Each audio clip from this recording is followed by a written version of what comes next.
Welcome to So Help Me Cabbage. I'm Matthew Fox, Professor of Classics at the University of Glasgow. It's lovely to have you here. This is an event, as you know, part of the Dear Green Bothy, trying to connect research in the humanities to the advent of COP26. I'm joined in my office in Glasgow by Rachel Adams, an artist who I first met in Rome in about 2016, I think, and she subsequently has been using cabbages in her work. She will be showing us a little film about that. And down the line from Gloucestershire, Sophie Carabine, teaching sustainable food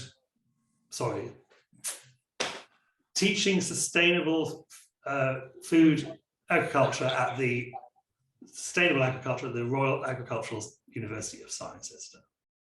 She's going to start us off by talking about the cabbage and how it fits into questions of sustainability in today's agricultural climate. I'm going to kick the whole thing off by talking about my research. I've been working on that very recently. The 19th century is so interesting because apart from those sort of big giants that we've all heard of, you know, Weber and Marx and so on, there's a large body of other work which is much less successfully and much less enduringly doing the same kinds of things, trying to forge connections between human history and natural processes or economic processes. And the idea really then comes, and so cabbage I think fits into this because it was a thing about if we want to understand how human societies work, first of all we have to understand, well, in Marxist terms, the means of production. If you peel back from the means of production, you get to actually, if you want to understand human society, you really have to understand how people put food on their plates. You know, what was it that enabled human society to become historical? Well, it was the fact that there was surplus and there was enough freedom from the anxiety about feeding yourself to then produce culture.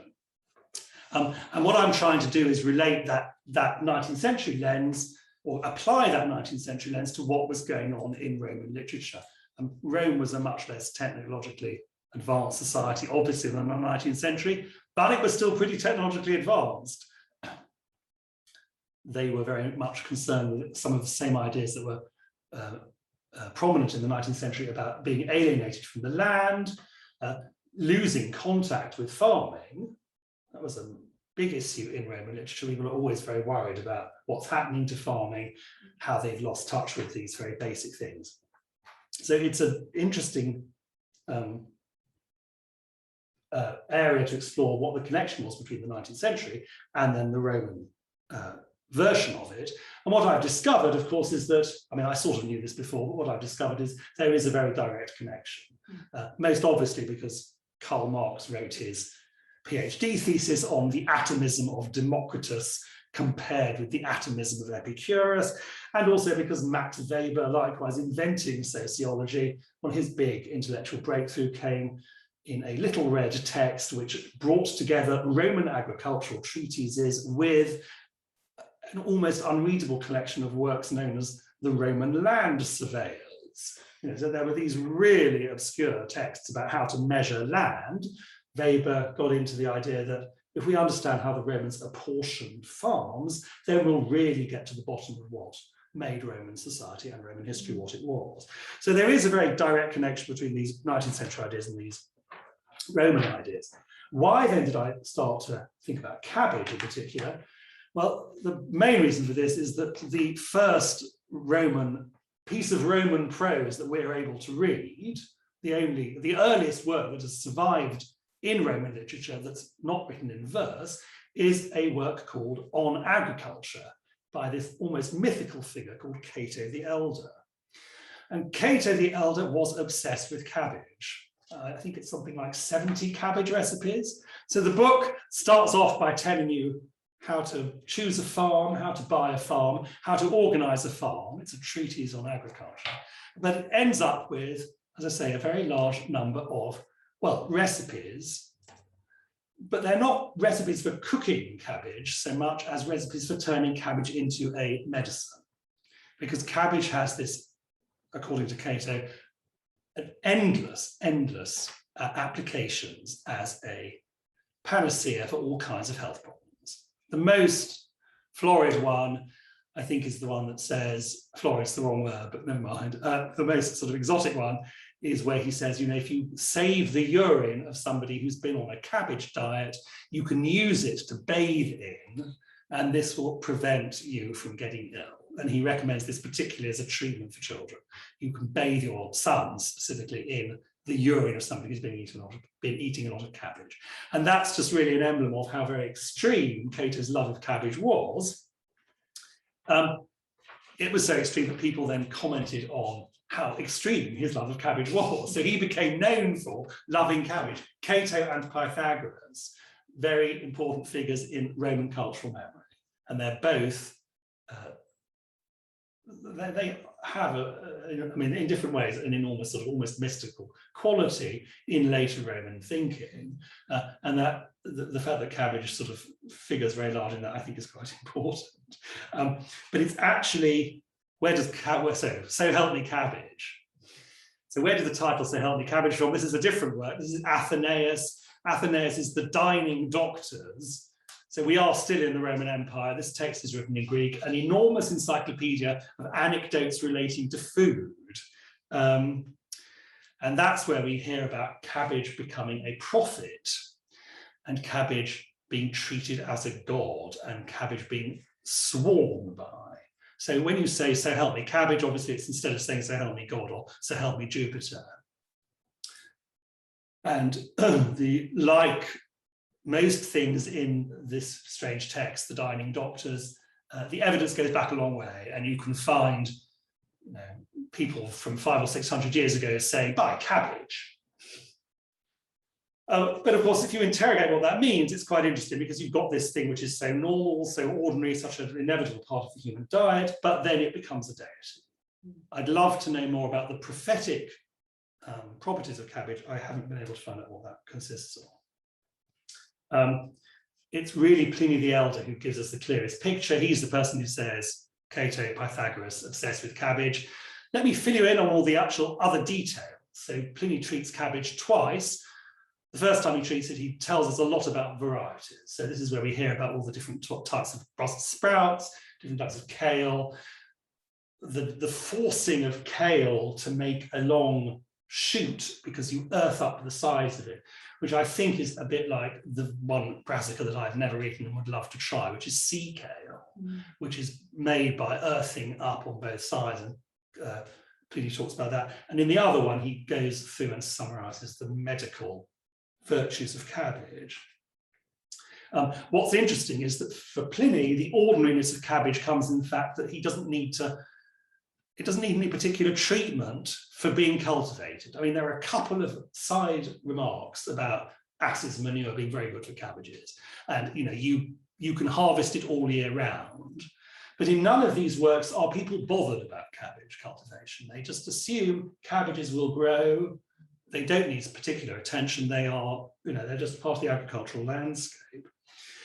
He does say at one point that they make very good luxuries for the table. So he's sort of encouraging people who are worried about making more money out of their farming, that maybe cabbages would be a good thing to go in for. And again, this idea about balancing the idea of the cultivation of vegetables as being part of providing staples, with this idea of it being about something luxurious. That's a very important contrast for all kinds of things in this Roman way of looking at the world, the balance between luxury goods and ordinary, humble goods. We don't get much evidence, I think, for cabbages as a real luxury in the sense that we understand them. But this is very typical of the Roman mindset, and a lot of Pliny's encyclopedia is about complaining about luxury.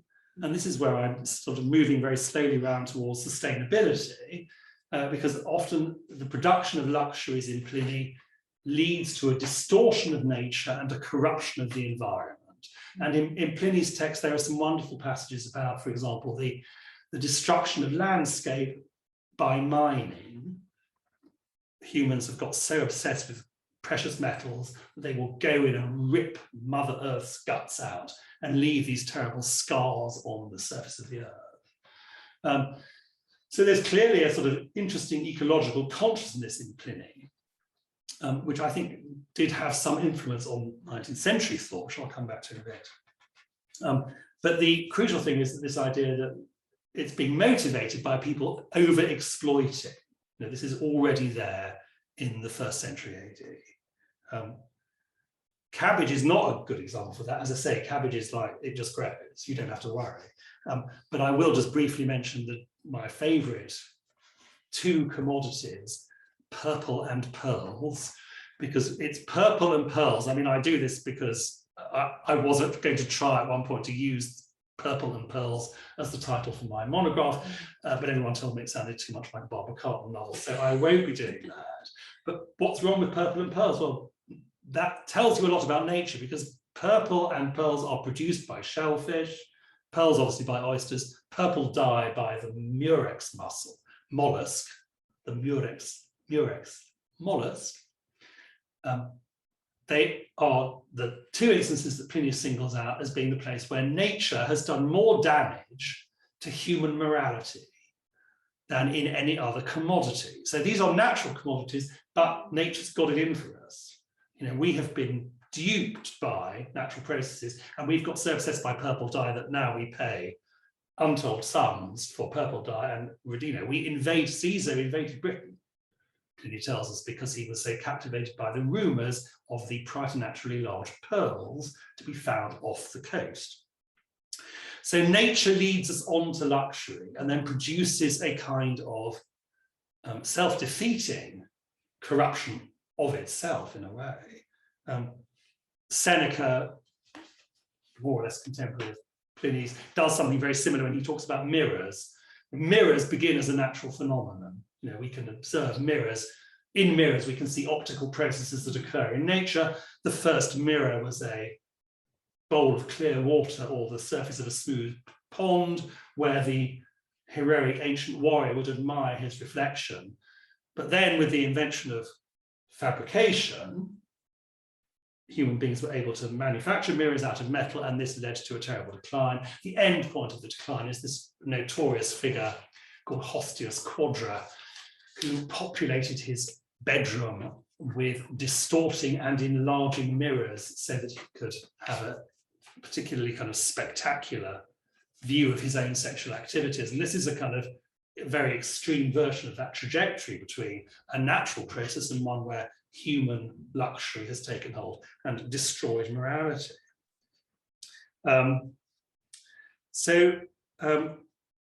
The bridge between this sort of idea of ancient ways of using nature, ancient ideas about agriculture, and the 19th century really comes in the 18th century, when agricultural theory really takes hold. In Scotland, they reckon agricultural production, or agricultural productivity, I must get this right, increased 200% between 1750 and 1800. And this was largely a result of the activities of groups like the Society of Improvers and the publication of manuals on how to improve your agriculture. And I've been looking at some of these. Why I was looking at these was because I'd found out that Karl Marx had been reading them. So that was my kind of great ha-ha moment. You know, Marx is reading 18th century agricultural treatises, in particular one fascinating one called On the Husbandry of the Ancients, which was written by an important Scottish agriculturalist called Adam Dixon, who had obviously done a lot of work to reform ideas of soil fertility in the 1760s.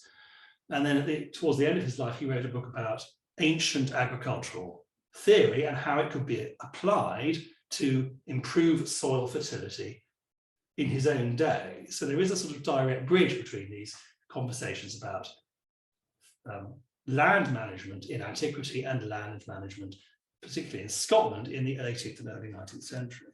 But the fascinating thing about On the Husbandry of the Ancients is what he really does is just basically transcribe large chunks of the Roman agricultural treatises and says, how can we apply this? Because he recognizes, or seems to recognize, that there is this body of law where they're getting more out of their land. I think he buys into this myth that the Romans themselves had of Italy as a preternaturally fertile piece of earth. There's a lot of stuff in a number of ancient Roman texts about what a wondrous thing it is that things grow so easily in particular in central Italy. So there is this sort of idea of there being a bridge between this notion that land can be managed so as to be more productive, and then how far does this anxiety about overproduction come in, and where do these anxieties start about what the ill effects of moving away from the land are, which obviously are more manifestations of what goes on in the 19th century with the Industrial Revolution. But coming back to Pliny, I was fascinated by this thing about the depredation of the landscape and the destruction of Mother Earth in order to feed human greed. And obviously it's not difficult to see why this would make me think, yeah, let's do something for COP. Because essentially we're in the same place where we can't do sustainability. Why can't we do sustainability? It's really like a test case for how ideology functions. We're so brought up to think we've got to concede there is no alternative. Why is there no alternative? Well, there's no alternative because capital does not want there to be an alternative. And this is it's a classic case study of how Marx defines ideology, that we can't see the wood for the trees because we're so in the system. And I just thought this sort of equation between consumption and sustainability is that's what this is all about. And there's lots going on even in Roman literature where the same kinds of questions are being asked. So I thought, right, let's do cabbages for the Dear Green Bothy. I will draw on my resources, and my resources in this instance are Rachel Adams. Very nice to be here with you, Rachel. I met Rachel in Rome. We were at the British School together, and she, as you will see, will talk to us about, she's made a little film where she explains how she's using cabbages in her current practice. Yeah. And then Sophie, I've known for a very long while. Food sustainability is, I think, Sophie's fourth career. Before that, before the penultimate career was running the National Forest. So she's been thinking about landscape and interactions between humans and the landscape. For those that don't know it, the National Forest is almost like a thing that operates in the suburbs. I mean, that's not too much of an exaggeration, but it's in little parcels of land in the Midlands between these very big urban centres. But now she's at the Royal Agricultural University in Cirencester. And before that, she was chair of what I would love to call the Potato Marketing Board, but it's not called that anymore, it's called the Potato Levy Board. So again, she moved from trees to vegetables, and now she's on sustainability. And we're going to start with Sophie, who's going to give us a presentation about where cabbages fit into agriculture today, how it works with sustainability, and then in the middle of that, she's going to take us on a trip to a farm. So Sophie, over to you. Thank you. Thank you, Matthew. Thank you so much. And it's very good to be here. It's not quite the same being in England rather than in Scotland at this time, but it's a real pleasure to be here and to triangulate COP26, friendship, and of course, cabbages. So it's my absolute pleasure to join with you today. So what I want to do is to pick up and accentuate the extremity of Cato's love for the cabbage. I share the delight of it, and I am not surprised it became treated as a god. But I also want to move us through that into, as Matthew's magnificently set up, some questions about cultivation and how people put food on their plates, and where cabbage might exemplify some of the challenges that we do face in food production in the UK at this time. To start with, a rather lovely image. This is Sarah Raven, and she's embracing her trophy of Cavallo Nero against a backdrop of, I think, very good pollinator right-on plants there, right-on. And I think that she probably is expressing there the romance, the health, and the virtue of the homegrown brassica. If you look at her website, however, there's lots of very good tips on growing kale there, including some of the challenges, whether it's mealy aphids or cabbage white butterfly or pigeons. So we immediately get into some of the challenges. But you know, the excitement of the brassica is not restricted to our own gardens. And I don't know, I'd love to know whether any of you have actually enjoyed the caelette in recent years. Apart from Marks and Spencer, there's a growing list of supermarkets that sell this hybrid of the Brussels sprout and the kale. And we see there the wish for the cabbage to be just that little bit exotic. And I do remember when I took up my role in the potato industry, somebody said to me, as if it was a perfectly obvious statement, well, of course, Sophie, what you need to do for the potato is what we have done for the mushroom. And I, you know, really had very little idea what she meant. She was referring to the way in which there's a mushroom for every occasion now, whereas in the old days it was butter mushrooms or flat, and that was about it. So on we go, the onward march of innovation in brassicas. But it is worth remembering just how beautiful they are as a plant. They are cruciferous. The petals are 4, not 5 or more. This is rocket, arugula, I think in America. What beautiful petals they are. And a sustainability snippet, which I only discovered preparing for the talk, is that if you let them go to seed, the pollinators will love them, but the flowers, of course, are edible and will enhance your salad plate. Luxury for a table without any of the degenerative qualities that Pliny was fearing. And of course, you will be familiar with the argument that brassicas appear very high up on lists of nutrient-dense foods, particularly per kilo.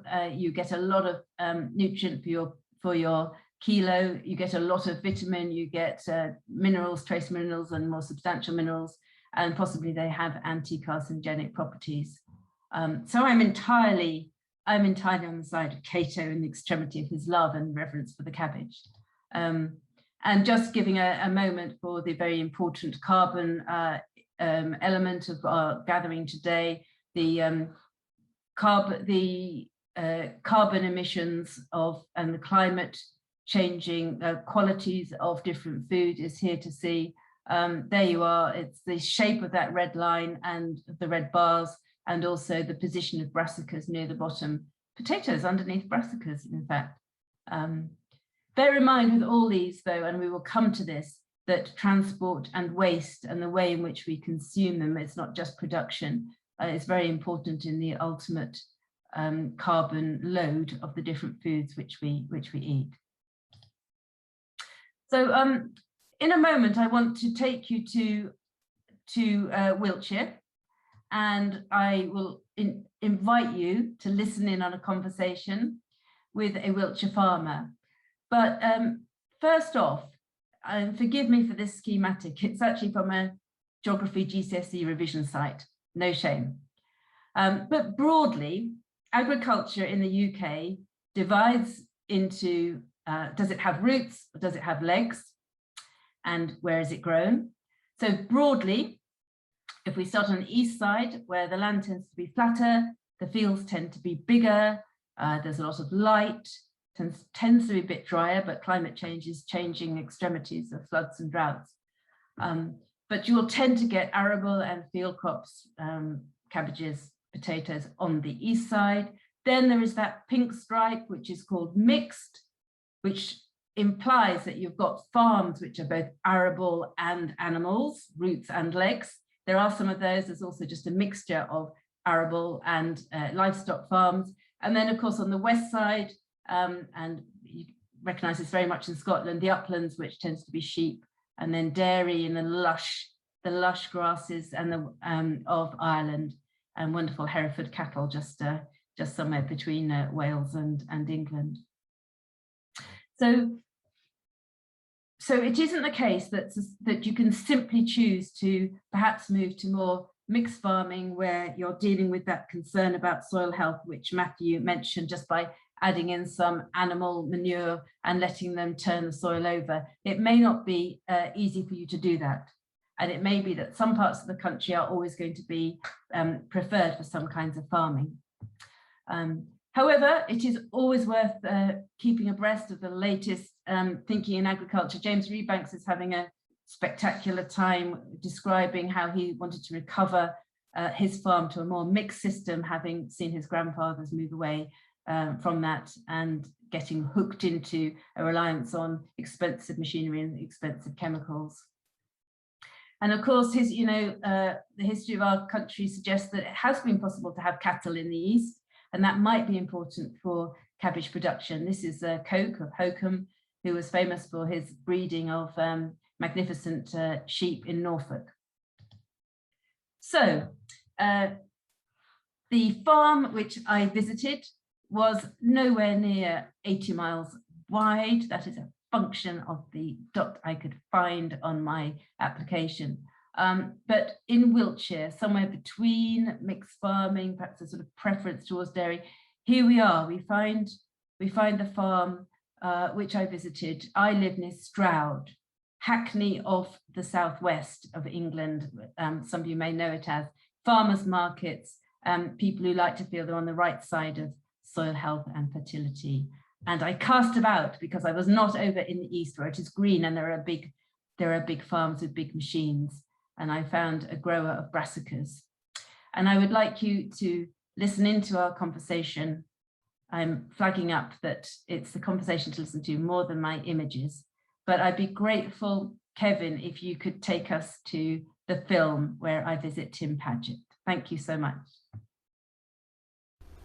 Okay, jolly good. So where are we, Tim? That's Roundway Hills, we're in the village of Bromham in Wiltshire. And you've been here for 4 generations? I'm the 4th generation, 112 years now, the farm. 112 years, but that's each generation is quite a good length of time. And how many, do you work acres or hectares? Acres still. Acres or okay, so acres. We have around 350 acres. Well, we grow Savoy cabbages, pointed cabbages, 3 different colours of collie. We grow 2 lots of kale, kohlrabi, purple sprouting. Do you manage to sell most of your brassicas? You find a home for them, would you say? Yes, yeah, well, we find a home, yeah, I would say for all of our brassicas, yeah, in the end. Would you say they're fashionable or steady? I mean, they change in fashions, different varieties, different ones. One time Savoy cabbage can be very popular. Some years it's the pointed cabbage. Some depends very much on what chefs are talking about on TV, to be honest. The kales have come and gone, and we've got local farm shops, farmers markets, and then we would go to most wholesale markets in the country. We do a bit for veg box work, some in the recipe boxes, and a little bit of supermarket work.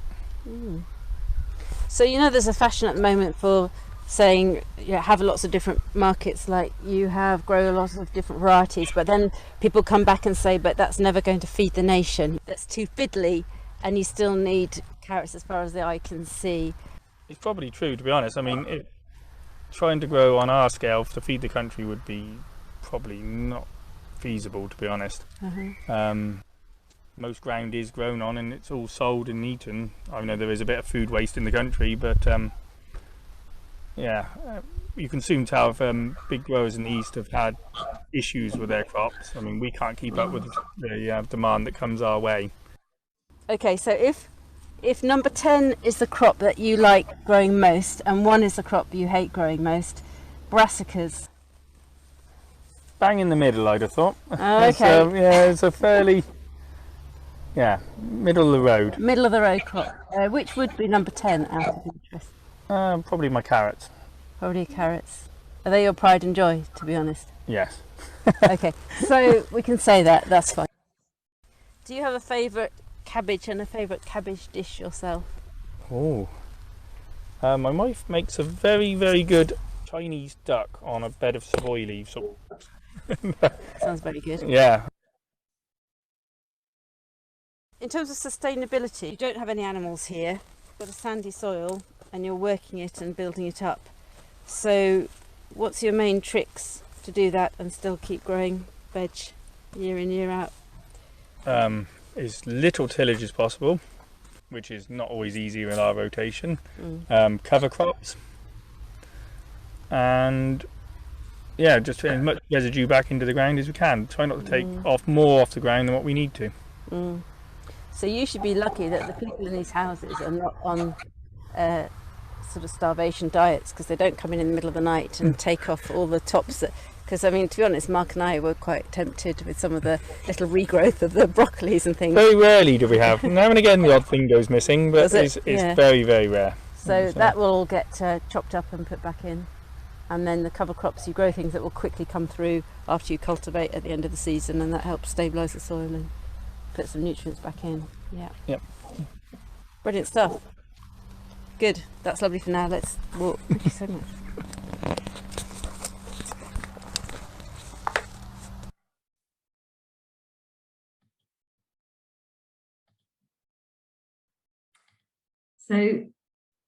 So there he was, and I think a good business, a business that worked for him and worked for his family. But we could chat around what we saw there and what was going on, perhaps. I'm now just going to conclude by just suggesting some of those wider sustainability challenges that do remain and perhaps are exemplified by cabbages. Big thanks here to Bruce Napier. If you don't know it, NIAB is one of the big research establishments for agriculture, including horticulture, based in Cambridge, I suppose a sister body to James Hutton in Scotland. So thank you, Bruce, and my errors are my own. So the challenges of feeding everybody well and not plunging into the destruction of landscape by mining and other things that Matthew referred to. One is waste. There's some calculations of terrific amount of waste of brassicas in some fields and of course at home. So all of us have got that challenge of making sure that at the last part of the supply chain, we don't contribute to waste. That is a big sustainability challenge. The supply chain, the margins, the profit margins are so tight. They are so tight. And the question is, who pays for reducing chemical use? Where should that fall, and who drives change in that sense? And because the margins are tight, there are squeezes on research and innovation to find those new forms and varieties which will require fewer chemicals and which will reliably crop with climate change. For example, seed potatoes are a high value crop. There's a lot of private sector research and breeding all the time into seed potatoes. What are the parallels with brassicas? I suspect there is less going on. And there is a challenge to produce efficiently and with uniformity. Volatility with labour is a sustainability issue. So you could argue that making sure all your cabbages come to perfection at the same time, and you get one run of a big machine that you have put in and therefore you want to use, it is an efficiency thing to use the machine and minimise fuel use. You could argue that an image like this, which I think inherently we'd look at and we think, how can that be sustainable production? But I don't know. Say those cabbages are going for sauerkraut in Germany. I think this is a German image. You can see the efficiency of that whole operation on field, from lifting to trimming and then into the truck, and off it goes with minimal input and clearly working through the night. So I think what I'm saying is that there's no one way to cut your cabbage, and depending on your supply chain and what you want to achieve, there's going to be different ways of bearing down on all the costs of producing this food, which should be ubiquitous. So finally, I do want to end with optimism about what is happening with sustainability. There is breeding going on, and that is looking at disease resistance, flavour and uniformity. That will continue. The government move to paying people for environmental improvement as well as food production is important. If we get that right, that's a good thing. You might be interested in the food strategy that came out, but it was England based. But the suggestion that we divide up our land between highly productive, intensive, but very good precision farming, more environmentally based farming, and then really, wilderness environment first, much less focus on food production. And there are places, and of course peat is an issue in Scotland very much, but in the fens where the Romans began to cultivate cabbage, the peat landscape, we know that they were living off borrowed time, and there are large-scale partnerships beginning to look at how that risk can be reduced.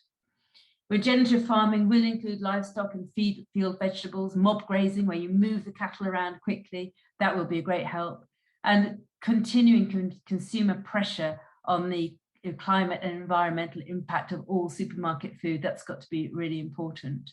And then we've seen it lately, and it will surely continue, the price of fossil fuel-based fertilizer and pesticides. The market will push for precision applications, much less blanket application of chemicals, and that is all to the good. And finally, you simply have to enjoy the agricultural press if you work in agriculture. This is the Angus Beef Bulletin, the Commercial Cattleman's Angus Connection, and this is an American publication. But just to say, that is a brassica, that's a radish in that image, and it's used as a forage crop, so it's useful for the soil and then useful for turning your animals over between crops. Over the crop between different seasons, and it is claimed that actual brassica is a reducer of methane emissions in cattle. So you can see our brassicas are not necessarily part of a problem, they are part of a glorious solution. And on that note, I will pass on to Rachel, and thank you for watching that little snippet on one aspect of the brassica world. I just have to say, oh my cabbage, Sophie. So help me, so help me. Well, I mean, really, by cabbage, that brassica at the end, saving us all, maybe cabbage will help us. I believe it, I believe it. Yes. If we have a little time, I think, just to ask a couple of questions at this point. Yes, your interview with Mr. Paget is fascinating. I got the sense that you were slightly speaking for him at the end, and that maybe you had, perhaps there was something going on there which you weren't talking to him about directly in terms of what your own view of his approach to sustainability. I mean, who am I to judge? But what did you think about his sort of how he positions himself with regard to that whole sort of balance between the future of his farm, as much as anything else, and how much he's trying to get out of it at this point in time? Yeah, I mean, without sounding too hippie about it, when I speak with farmers, I often try to attune myself to where the energy is in their answers, and I could tell that there was energy and passion for carrots and for the duck recipe and for running the markets. I think he does an amazing job about finding so many different places for that not very big farm.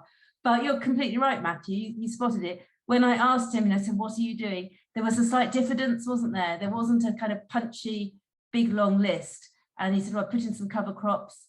And he didn't say more about why and how many. And I was trying to summarize that at the end and to see if anything more came through. And he didn't deny what I said, did he? No. But he didn't build on it. But it's working well enough for him. His grandfather ran pigs and they don't now. And at some point, I wonder what that sandy soil will do for them.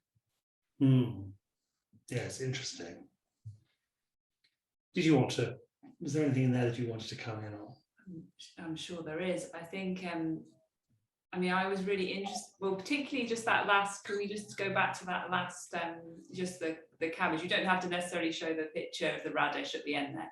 But in terms of like how that actually supports sustainability, like in beef farming, is that, because there's a French film that I'm going to forget the name of, which is very famous about how much cabbage increases flatulence, and there's a whole load of stuff around flatulence. And I was thinking about the cows being the methane cause being obviously cow farting. So what's the mechanism? I mean, this is just out of curiosity more than anything else. Well, I need to ask you whether radish have the same effect on you as a raw coleslaw, Rachel. Right. I think there may be differentiation here, and that we talk about, the radish tops and the roots. So it's very much the radish plants of the brassicas that are claimed to be helpful in that way. Garlic also, garlic is also very big in this whole debate at the moment. So perhaps it's a radish cover crop thing that could save the globe. According to Cato, of course, what will cure flatulence? You don't need the answer. Urine. No, just cabbage. Just cabbage. Just cabbage. Yeah, obviously cabbage cures flatulence. I think it's time to look at Rachel's film about cabbage, which takes us, as I say, it brings out the ideological and cultural dimensions in a rather different way. I must just tell you, Sophie rather brilliantly used the phrase, there are a number of different ways to cut the cabbage. There's a lot of cabbage cutting at the beginning of this film, and it is, people of a nervous disposition might want to turn their sound down. Yes. It's quite, there is a slight, I'm not going to spoil it for you, but there is some, there's nothing graphic, but it's graphic noises. Graphic noises, exactly. Graphic noises. Yeah, so that you have been warned. Yeah.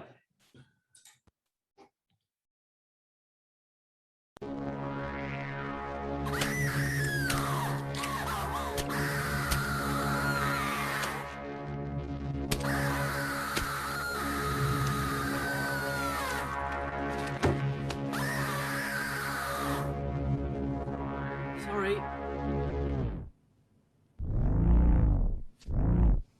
2002, scena 34, ripresa 12. In un flashback il prete si rivede mentre pugnala il corpo della strega alla ricerca della macchia del diavolo.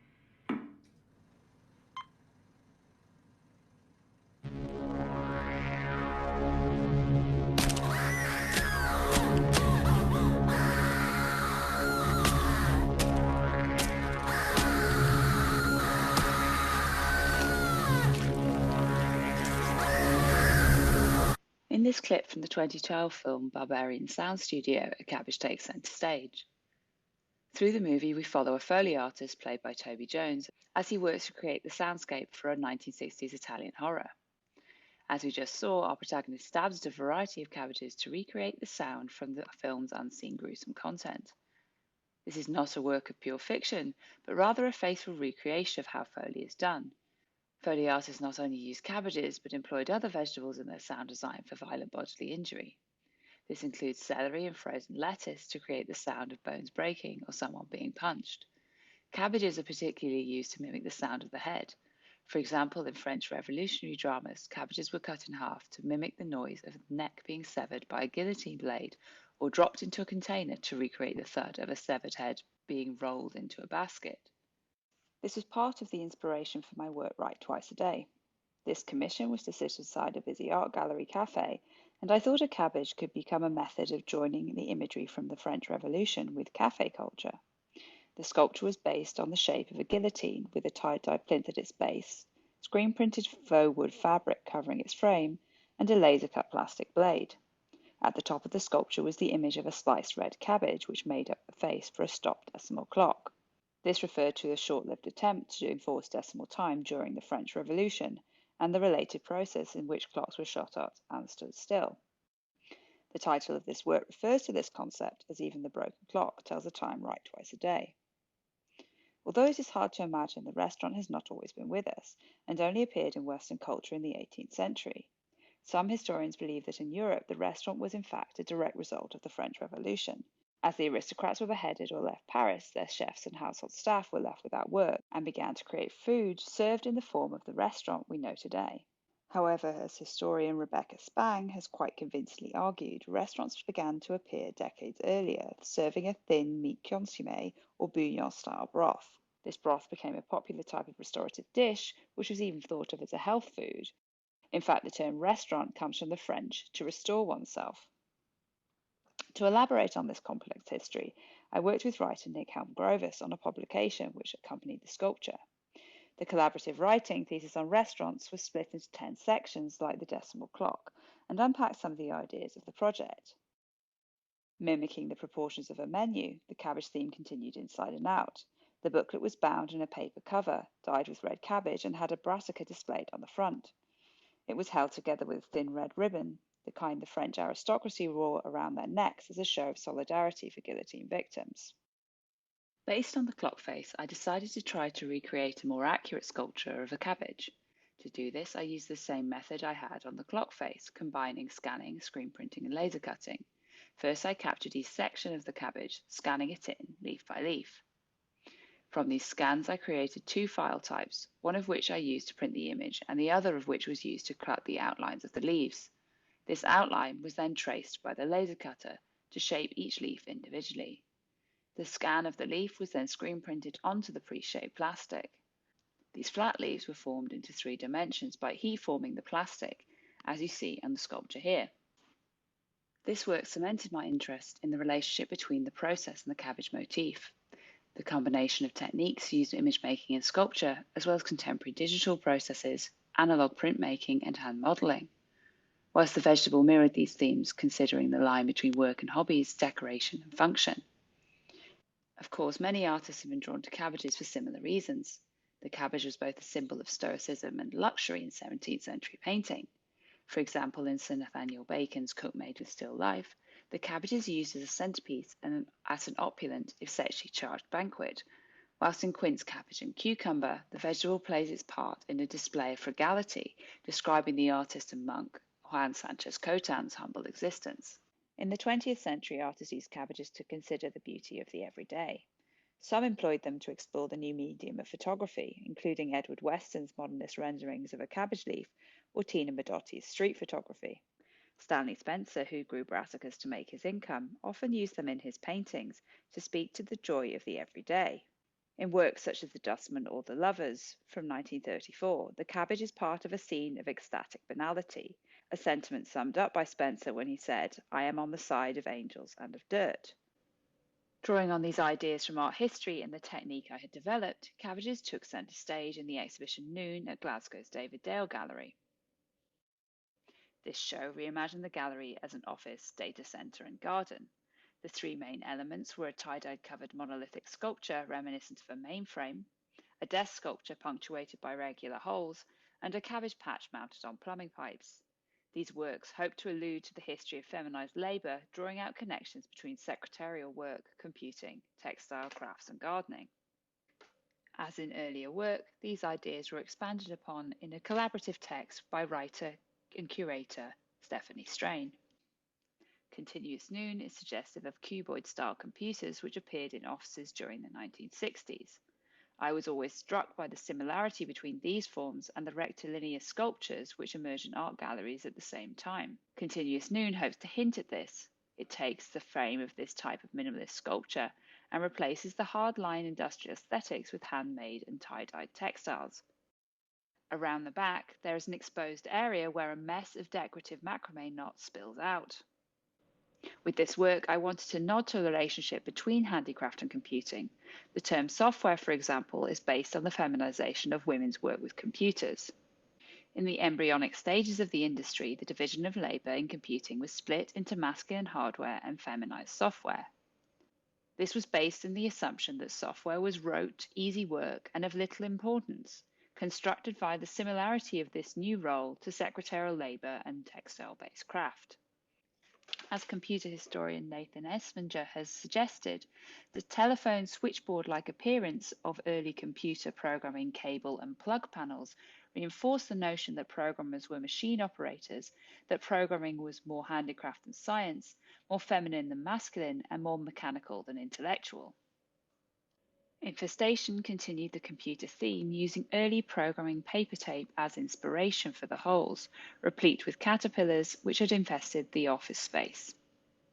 Ponix was based on the hydroponics growing system of pipes supporting several cabbages. The cabbages were made from laser-cut and screen-printed acrylic plastic and are chewed by the same bugs which contaminated the desk. Bringing the themes of gardening and agriculture into the exhibition also allowed me to engage with the history of women in science and technology from a different angle. Historically, botany was one of the fields where women were able to take part in the sciences. In fact, in many instances, botanical studies were even encouraged for women. So-called feminine attributes such as patience and passivity were perceived in the study of the natural world, and comparisons to embroidery and needlework were developed, making botany and entomology fields appropriate for women. Of course, these stereotypes ignored the many well-documented women working in the sciences, including in the most supposedly masculine fields of engineering and later computing. Indeed, a huge number of the workforce were women employed as computers, the human face for calculating before we had the machine to do the same job. That being said, there are several women who made significant contributions to science in botany. For example, Anna Atkins, who published the very first book of photography, in which she documented varieties of seaweed in the British Isles using an early cyanotype method. Or Anna Maria Sibela Merian, the 17th century entomologist and botanical illustrator, whose scientific observation of caterpillars were instrumental in the development of the field of ecology. In her work, she wanted to counter the commonly held belief that insects were born of mud by demonstrating how their life cycles, larvae to adult, were dependent on environment and food, and that their lives should be viewed as part of a single interconnected system. Using cabbage as the centerpiece for the exhibition allowed me to create a space for caterpillars and moths to infiltrate the gallery space, relating to a specific moment of computer history. In 1947, computer scientist Grace Hopper and her team were working on the US Navy's Harvard Mark II, and the machine stopped working. Searching high and low, no one could find the cause of the malfunction until somebody found an actual bug in the machine. A moth had flown into relay number 70. This story is often presumed to be the origin of the phrase computer bug, but in reality the term was used in engineering circles as early as the 19th century and was in fact in common usage in computing. For the outdoor space at David Dale, I made 2 cabbage lamps which continued the themes from the exhibition. These lamps show on the rich history of vegetal ornamentation and the decorative arts. Floral motifs and botanical imagery are mainstays covering textiles and ceramics in a range of abstract or realistic patterns. In particular, the cabbage motif has been utilized since the 18th century for bowls, dishes, plates, and dinnerware by companies such as Bardello Pinheiro, Majolica Ware, Wedgwood, and even the 20th century porcelain of Dorothea. For the exhibition Lowlight, I drew on the same themes that I use in Noon. But rather than a hydroponic cabbage patch, I used lamps as the main focus for the cabbage motif. The same process I had developed for ponics allowed me to shape translucent shades reminiscent of the vegetal designs of Art Nouveau glasswork from Émile Gallet or Tiffany & Co. Whilst ponics was centered around the infrastructural context of pipes and water, I felt lamps were like a flip side of this, running from electrical cables looped around the gallery. In the show, they sat alongside a tie-dye sculptural work reminiscent of mainframe computers, and the gallery was also filled with moths. In the years since I made this exhibition, I had developed the lamps into a side project called Pflanze, a name taken from Goethe's primordial plant. I have made 3 sizes of this lampshade based on scant Savoy leaves called the Eat-Up range. Each are modular, the Mini, the Midi, and the Maxi, all fitting inside one another, and are available as a consistent product line. From here, I have begun to develop a variety of other lamps based on different types of plants, including a begonia wall sconce and a lacy tree monstera chandelier. Today, these lights are not only on display in people's homes and small businesses, they have been shown in exhibitions on Scottish contemporary design. Although they began as artworks by allowing the lampshades to shift back into their original context, I believe they continue to problematize the line between art, decoration, and craft, and question the cultural hierarchies and assumptions that these loaded terms contain.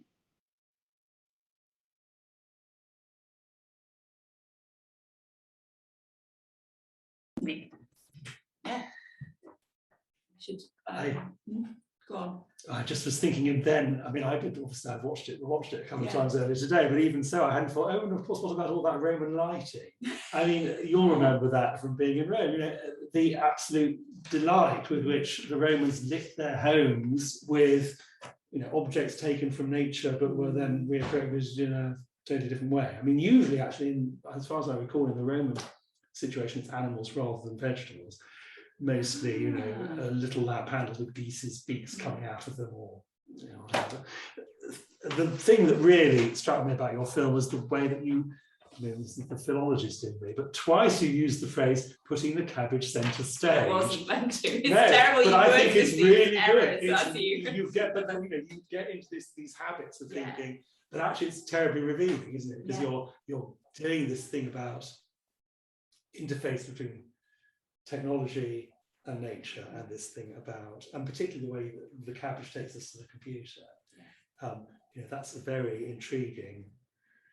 Well, it's hard not to make the comparison between, you know, the really obvious comparison between root systems and cables and connections, and you know, it's something that I think is like I've not actually ever explicitly shown and done in my work, but it's always an underlying principle from using kind of in other works I've used sort of microchip patterns to create cladding for agricultural structures. And so when you then get this direct relationship between almost the branches of the trees looking through a microchip sort of almost style patterning, those relationships become really quite clear and obvious. And that sort of way we now all kind of, there's an element where we expect a slightly rhizomatic sort of relationship of the network. Rhizomatic. Yeah. Yes. Because it's, you know, there's kind of a dispersed and decentered kind of way that I think the, you know, networks on the internet, when we think of a network now, that's really what I think we think of things like a social network. Yes, yes. And that is a material relationship to almost like images in the natural world. And you do find as well that, like, particularly digital and internet, the internet uses the language from the natural world to describe these things that are difficult concepts. So you'll get things like, you know, networks being the web or a cloud. Yes, because we are able to kind of understand them in some context, not necessarily understand how they work, but understand what that is from a material point of view. And so when we're trying to describe something immaterial, we then are using things from the kind of nature to be able to kind of comprehend it. And of course, you know, this all goes back to Lieby in 1840, I think it is, with, you know, metabolism.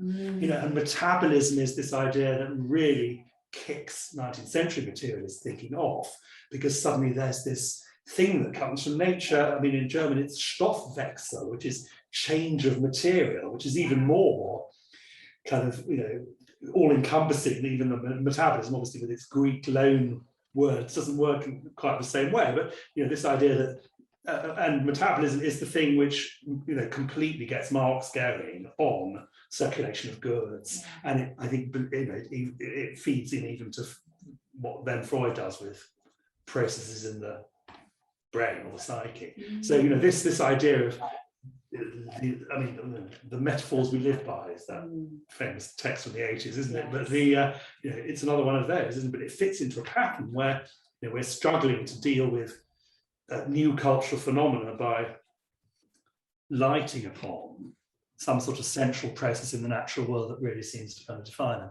And again, you know, why not therefore have cabbage as a god? It seems to really fit, doesn't it?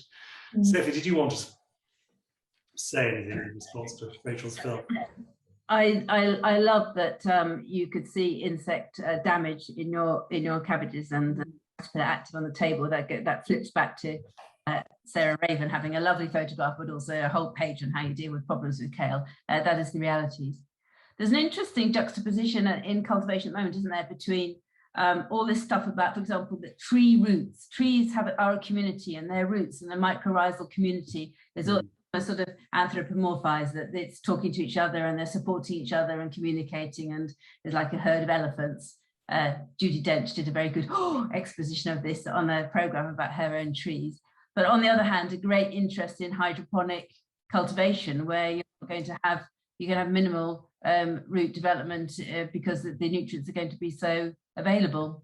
But that seems to me to exemplify where sustainability needs to go. It needs to both have a greater sensitivity about the natural ecosystems that are available to us and create conditions where they can maximize longevity. But at the same time, let's be real about where technology and new approaches can radically change our cultivation and feed the planet. So thank you for bringing that in another frame, Rachel. I loved the work. I loved it. Oh, thank you. I was wondering if you thought, because the thing I think about all the time is this very, you find yourself doing it, and also you see it all the time, this kind of binary thinking between a kind of attitude, or you're returning to a traditional or a historical mode, which is an anti-technology position, or you're looking towards technology as sort of an as a sort of utopian future that's entirely thing. And what I try and do in my work is I'm constantly trying to think of ways where I'm not repeating that dichotomized position, because that's not how you make art. Like, you know, there's not this relationship between like a paintbrush and a computer doing the work. I'm trying to all the time collapse those things. But I wondered, from a sustainability point of view, is that same binarization between those poles a problem? I think it's a danger all the time, Rachel, but I think the urgency, the crisis, the urgency of what we're facing into is making it less easy to escape into that binary world. So even people who are becoming iconic for rewilding are saying quite carefully, but that's not the solution everywhere, clearly. They might not then have the solution on food production, but they're allowing there to be space for then a more nuanced approach to the food production discussion. And I mentioned the food strategy with its sort of compartmentalization possibilities of how we use the earth. And I think we've all got to relax and be a bit aware that we bring our own preferences and cultural stuff into which shops we go to, how we grow. You know, community supported agriculture, Detroit, masses of urban gardening going on, you know, people who've got very little other means of livelihood, but they're feeding lots of people. Great model, but that's where there's lots of land free and people's time free. Doesn't necessarily work in the overheated, you know, south of England. But let's relax about it and yet get more precise, more nuanced, more able to see what will work in a situation. Thank you. We're running to the point in the evening where we need to ask whether anyone has any questions or anything they would like to bring up. Kevin, is there anything in the chat? Yeah, we've got a question from Martin. The most unusually interesting hour of my day. Thank you. Thank you, Martin. At the consumer end of the cabbage life, as we approach dinner, anything on ancient culinary recipes, Matthew? So, like I say, they're not recipes. It's just how to turn it into medicine. Rather disappointingly, I think you'd be hard pushed to read any of those texts and find out how to cook them. I mean, that's not quite true, but even when they're telling you, excuse me, which ingredients to put in. I mean, obviously you've got that typical Roman thing with Roman recipes, that it's always stuff like hydromel or, you know, some herb that you can't identify, but they're always doing it in order to make the medicine more palatable. So they really, but again, I think that what's interesting about it is that, again, there's probably a false distinction going on there. You know, we have this clear idea that pharmaceuticals belong there and diet belongs in the other place. And obviously, for most medical systems before about 1950, that just wasn't the case at all. So I think, you know, don't look for recipes, look for medicine would be my response to that one. And don't think of them as in tension with each other. Just, you know, just eat cabbage. I mean, Sophie has given us the benefits, hasn't she, in that marvellous graph. Yes, in the marvellous graph. So I just want to put it out there, Matthew, Rachel, have you had red cabbage steaks, you know, roasted, lots of olive oil and garlic, roast them for 40 minutes until they're succulent and flavoursome, and then use them as a kind of slightly high level pizza base, essentially. And then sorts of slightly autumnal Christmassy directions, couldn't you? So that's just taking the cauliflower steak. Can you imagine? I think it could be really good, couldn't it? And I think you'd get a bit of textual interest, Rachel, a bit of design interest going on.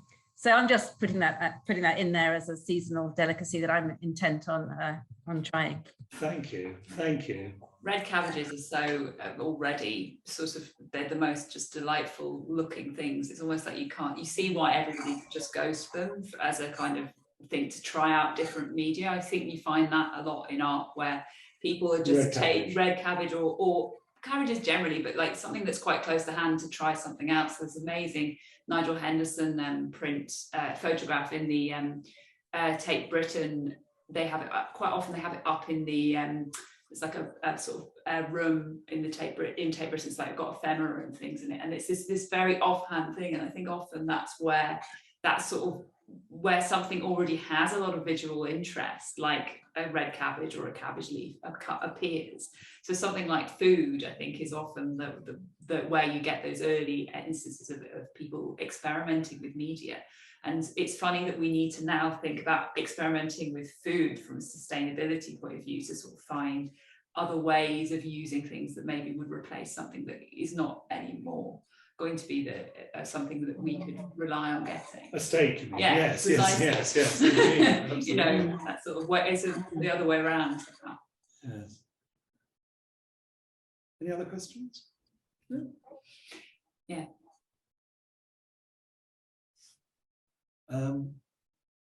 It was important to me that those holes were in the lamps, Sophie, because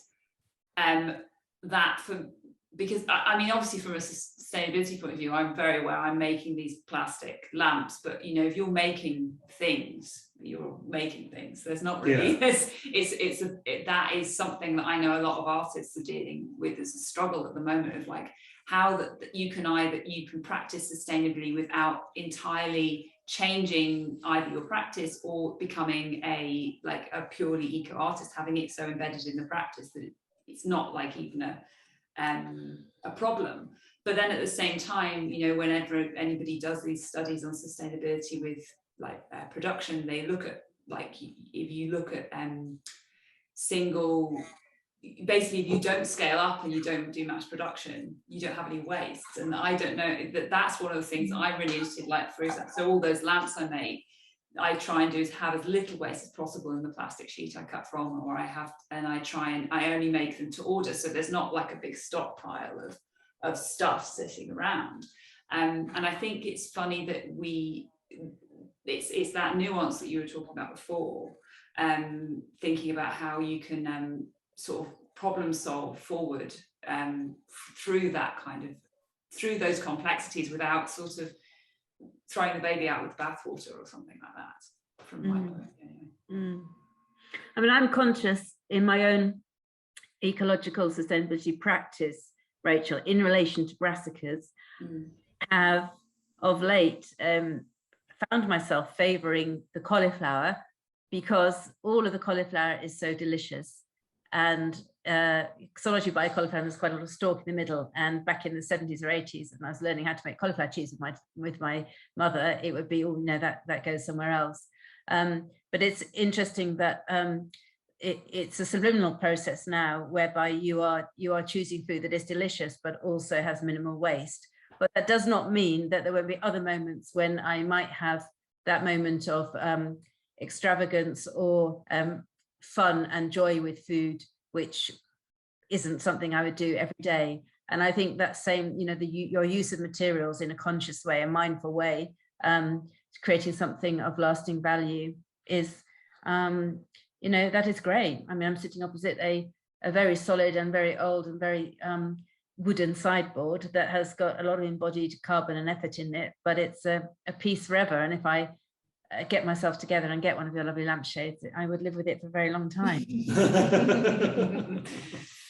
I was going to ask you as well, Sophie, about the sort of ideas of luxury and decoration within the sort of farmers market aspect, because are there ways that people sort of, you know, beautify their vegetables and things that aren't necessarily what they should be doing, like, you know? Oh yes, so his carrots, the bunch of carrots with the green tops. Oh yes. And, oh, he loves his carrot. He does heritage carrots. It's also different colours.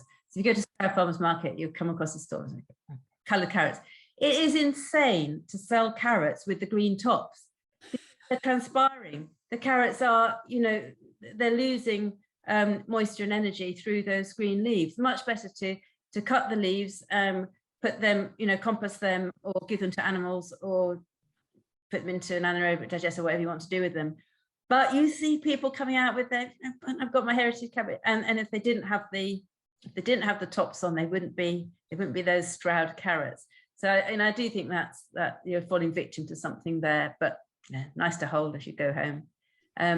Brussels sprouts on the stalk, lovely at Christmas, aren't they? But again, quite why we're doing that, I suppose maybe it's good. I mean, Matthew's good in the kitchen. Is it good to cut them at the moment of eating them? I don't know.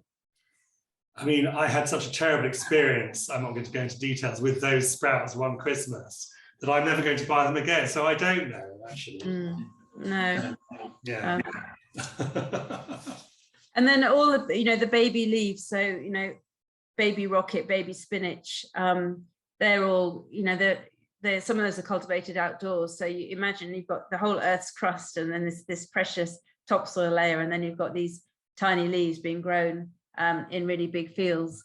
Part of farming sustainably is to get maximum weight quite quickly and harvest, and then get more in. That's why it's really important, if you're going to keep animals, that you get them to a point when you can slaughter them and eat them quite quickly from a carbon point of view, not necessarily from a soil point of view, or because you love your animals, you might run them for longer. So I question, some of the cultivation of very small salad leaves in that way. But going back to my controversial point that mechanization can really help, there are people who've invested very heavily just in the right machinery to get those baby leaves off a field exactly the right time, uniform, good, good professional job, great. They probably have to fertilize somehow. I don't know if they put cover crops on, and then off they go again every few weeks. It's a product, it's a crop. Good as far as it goes, I guess, but all part of a mixed approach to our diet. Yeah, maybe time for one final question. Lauren says, thanks for such an interesting talk. I was wondering if you could talk about the use of the word agriculture versus horticulture in this context. Shall I go with that one? I mean, I'll just, before you do, because I know you're going to be able to give a really good answer, is that there was some very interesting stuff going on in the 18th century about this, because horticulture came out of a sort of botanic tradition. And there's an amazing book from the 1730s, I think, which does what the Dixon book that I was referring to, The Agriculture of the Ancients, does that with horticulture and talks about market gardening. What's interesting about the 18th century move is that horticulture really gets pushed on the sidelines, and the thing that gets prominent is agriculture as being really about land management. And I mean, I don't know if that's what you're going to say, but the thing about the amazing progress of productivity of agriculture in Scotland has really been directly ascribed to deciding to enclose the land so that you would stop the cows tramping the crops. And that simple decision to say, we're going to put a wall up, that's about land management, and that had a massive effect. But sorry, that was a long while ago. What were you going to say? Well, at the risk of being a faux Latinist, I mean, obviously horticulture, hortus, garden. Yeah. You're talking about fruit and vegetables, essentially, and they are a subset in the 21st century understanding of agriculture, Lauren. They would be a subset of agriculture, which is, cultivation of fields. And then that now includes livestock, things with legs and things with roots, things with machines, things without machines. There's a kind of politics and there's a kind of hierarchy and a poshness and where the attention goes. I don't know if Bruce, who's been on the call, would agree, but horticulture tends to be, lower margins, less money in it. Agriculture would include things like vineyards and farmed salmon, perhaps even for some people. So can be a sort of branch of agriculture, but shouldn't be. And if we're going to move to a healthy diet and one that is sustainable, we should sincerely hope that horticulture becomes more and more prominent as part of agriculture. Have a look at a company called Hodmer-Dodds, based in Hampshire. Very interesting. I think this is partly where it's at. UK production, and sorry, I don't know about Scotland, UK production of lentils, pulses, quinoa, so that we can grow more plant-based protein. If you're vegan, or anyone with a lot of that kind of food in their diet, tending to rely on a lot of imported stuff. Fantastic that there are, possibly partly with climate change, more and more high protein plant-based products. So I use a fava bean from them, which is like a gram flour, or really nice British grown quinoa. So stuff is like breaking open, and cereals, horticulture, grains, pulses is going to be really exciting in the UK in the future. Lots of scope for installations, Rachel. Yes, no, it's very exciting. I mean, it pains me that I haven't made any more of particularly those hydroponic works, but because they require basically quite a lot of setup and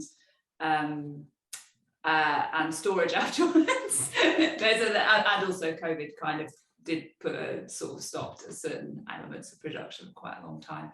So but I'm very interested to see whether I can get away from the pipes and see whether I can get something to work in the kind of fava bean context. See whether there's a new model that could work with that. I had made some pieces that were mushrooms, but I've moved away from them because I think things that are have leaves are actually better for that method because they're already flat. So so there's so I sort of, although I have done that, I've actually sort of I think something like a fava bean crop would work very, very well.